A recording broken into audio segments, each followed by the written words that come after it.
না কত করে কেজি বেছেন ভাই? 120 সবই, খালি একটা 150। মরাটা তো না আংলা, মরা তো কেডা নেন না ভাই? মরা তাই তো ভাই কাইটা নি। কি কয়? মরা তাহলে কেউ না বদলে? মরা থাকলে কি হবো, খাইবেন? এই মেয়ে মরা খান যাবে তাজা খাইছেন কবে কোন দিন? না, তা ঠিক আছে, তাজা আর খাই এই নাই। আপনারা ছোট পোলান রইলেন, এটা এই ওষুধ কেন দিবেন? কেমন ছোট্ট বললাম রইলাম। একটা মরা মুরগি জব করে রাইখ, আপনি কতক্ষণ রাখা পারবেন ওটা?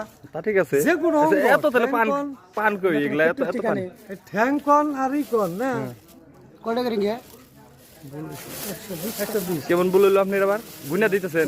দুইটা ঠ্যাং এক আমি ঠ্যাং কন বডি কন গিলা করে যখন মরাটা আপনি কাটার কিছুক্ষণ পরে দেখবেন কালো হয়েছে, সব বিশ্রী হয়ে গেছে। আচ্ছা কয় পিস করে জানেন? 2 পিস ঠ্যাং, মাথা 2 পিস ঠ্যাং, এটা হলো হিসাব। কেজি দেন একটা মুরগি এগুলা নিচে ভাই কত মিডিয়া থাকে। খালি গিলা দেন না খালি গিলা